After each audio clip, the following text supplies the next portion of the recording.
Quad 6.6. So sometimes I get so kind of like obsessed about answers and figuring out what's kind of what's real and what's perceived that I do some rash things. And my latest rash thing was this right here. So I really wanted to try these motors back to back, flying back to back versus these motors. So the new shiny silver ones are these are the Flywoo 1203 motors. These are 11,500 kV motor. And then these are the Hyperlite power drone motors. These are an 1103.5 and 12,000 kV. There's a little bit of weight difference. These are slightly lighter, I think like by half a gram or something along those lines. And so the initial way that I tested these was actually flew them both on the same quad, flipping the motors back and forth. And that only really gave me like one pack back to back. And otherwise I was trying to kind of like remember what I felt, and which is hard. So I wanted to compare back to back, and so I did that. So flew these today, and I flew both the quads on 2 batteries. I flew them on the G&B, it's like the 600 mAh, it's the yellow jacket pack, and then also, and so that's the 90C, and then also I flew them on the 7 something, I think it's 720 milliamp pack, and milliamp hour pack, and those are the red jackets, and those are 100C. So with flying these back to back today, I can hands down say that these Hyperlite motors outperform the Flywoo, both in terms of punch and also flight time. So on this quad today, on the yellow jacket, I got 4 minutes on the yellow and 5 minutes on the red. And on the Flywoo motors, I got 3 minutes on the yellow, 4 minutes on the red. But there's a big catch to that statement. I flew these motors yesterday on this quad, and I flew the Flywoo motors on this quad yesterday, and I got the exact opposite results. So the issue here is the flight controller. The flight controller is introducing more difference in performance than the motors are, and I can't tell a bit of difference between the motors, because when you have that big of a difference just from the flight controller, you can't tell what the motors are doing. So the difference in the flight controllers, this is the FPV cycle mode flight controller. This is like kind of that V2 version of the 1S board. This was made by TuneRC, and I think they declared these ESCs at like 7 amps or 9 amps or something like that. And it's a pretty easy board to work on in terms of like pretty good pad layout, but it's got nothing integrated, so you're soldering a whole lot to it. This board's not available anymore. If it was available, for the sake of having good A/B testing, I would have bought another one, even though I'm kind of annoyed by having to do as much soldering as you do with this board. But it's not available, so I went ahead and got a board that I thought was interesting and wanted to test anyways. And so this is the Flywoo board. This is that 1S board that they put in their Flywoo like Explorer. This is really and truly, the board is intended for smaller motors, and I think that's the issue here. These are 5 amp ESCs, and so this is like an OH5, and then this is like, I think it's like an SH30 for the ESCs. But this one's nice because it's got very good pad layout, very nice to build, and it has the VTX built in, so you don't have to solder up the VTX. And so I just wired up a nice little Express LRS EP2 receiver. You can see it right on there. I love those receivers, great. And so that, you know, kind of try and match it up here where I also have the Express LS on there. So what I think is happening is, I think although this board hasn't fried, and that was one of the reasons I went with Flywoo too, is because in general Flywoo boards have a little bit of an air of quality to them, and I've just heard of less problems with them. And so if I was going and using a 1S board that wasn't necessarily intended for 3-inch props and big motors, I figured Flywoo is probably a good choice, a reasonable choice, even though these are pretty small, you know, ESCs for the purpose. I mean, we're flying beyond the ratings on these. But I think somewhere in the board, even though, so I've got, you know, the XT30. XT30 I think is overkill. I think GNB27 or BT2 is better. But I've been doing that, I mean, just kind of on laziness mostly at this point. But something inside this board is just not carrying the current as well as the TuneRC board. I think it's basically just bottlenecking, and probably my suspicion, if it's bottlenecking, is, you know, is it in the traces or the FETs or the ESC, somewhere in there there's just a bottleneck. I'm hopeful that that bottleneck is mostly just apparent here because of how hard we're pushing the board. We're pushing the board way beyond, you know, kind of what it's intended for. And so I hope that throwing this like in a little whoop build, that will be a non-issue. So that's my plan with this board, is to go ahead and throw it into a whoop build, and because I don't have any Express LRS whoops, and use it that way, and hopefully I didn't waste my $60 on it,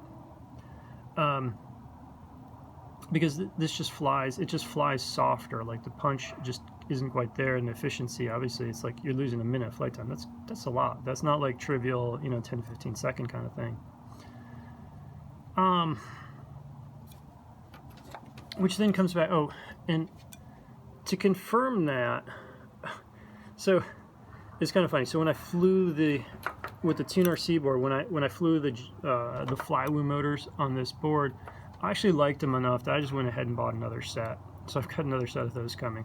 I've also got another set of, I've got a set of these coming in their lower 3S kV in the 5500, 5500 kV, and so I'm going to throw those on a 3S build, and we'll see how those work out. But funny enough, I mean, like it's just kind of ironic that, I don't know, the difference in the board is bigger than the motor, so it's kind of interesting to me. So, which gets us to the board, because that's kind of a little bit unfortunate in that this TuneRC board is not available. You know, they kind of went one run on it and done, and the replacement for this that TuneRC came up with is a 1 to 2S board. Looking at the specs, I guess the 1 to 2S, they declare the ESCs are 7 amp ESCs, and then if you look at the ESC, it's a ZH70, I believe. So it's like double the dead time, more than double the dead time, from 30 up to 70. But, you know, they do talk about how, and it's a heavy board, it's 4.7 grams without anything attached to it. So the replacement is this really versatile board that you can do lithium ion, you can do 1S, you can do 2S, and that's kind of neat, but it's a really heavy board with a long dead time. But after this result, where I'm seeing that the board is making a 1 minute difference in efficiency out of a 4 to 5 minute flight time, is that extra, I don't know, whatever you're carrying, you know, what you want to call a good weight, or is that extra gram that you're carrying in the board, can it make up for it in terms of better, you know, current management? And are you going to get the punch back because you're actually moving your electrons more efficiently? And are you going to make up for that weight and get the efficiency? And maybe that board is decent, you know, except for the dead time being the real obvious kind of drawback. So that's interesting. If you want to do something about it, which is what I hope is feasible, is I would like to see TuneRC do more runs of this board, the 1S board. It performs well. We just, you know, kind of this little back-to-back thing, and showed that, yeah, a board that's actually designed for bigger motors, bigger props, actually does manage them better, and that's a good thing. So I'm going to put a link down below. Look down below for the link. Somebody from TuneRC, I think, it seems like they are. It's like, it starts with an A something, it's like Airchen or something like that. They just posted up on the RC groups, and they basically are showing off their, you know, 1 to 2S board, and they're like, hey, is anybody interested in this board? And they seem to be engaging and interacting with people. I posted up my request, which is for, let's do another run of this board, especially if they can integrate Express LRS in it. because I think this board is a more appropriate 1S board than that 1 to 2S board, unless they know something I don't know about current management, things like that. Maybe they do. But I think we deserve a good board like this, so if you would, let's try and get a couple hundred replies in that thread asking for the 1S board and see if we can motivate some people to deliver a product that we would like. Other boards that are out there, really, I think the main competitor then at the at that 1S 3-inch prop board is probably going to be the Beta FPV board, which it's the one that makes me nervous because it's a 1 to 2S board, but they had struggles, they had problems with getting it to run 2S without doing all kinds of weird stuff apparently, which always makes me wonder if they're just not doing something right, like with the B-Brain brushless board. I had those issues with on 2S, but that's probably kind of the best candidate, I guess, of stuff out there. I haven't tried it, so I don't know, but that's built with 12 amp ESCs. It's got Express LRS built in, and the V2 version supposedly a 1 to 2S, and also they say that, or the weight on it, when they show their weight, it's a 3.9 gram board versus the TuneRC 1 to 2S board is a 4.7 gram board. So you got to factor in that you got a Beta FPV board, 3.9 grams, 12 amp ESCs. Hopefully they did the things they need to manage the current and keep the board efficient, with Express LRS built in, coming in under 4 grams, just under 4 grams at 3.9, versus the TuneRC replacement for this board, which is 1 to 2S, nothing built in, no VTX, no Express LRS, and it comes in at 4.7 grams.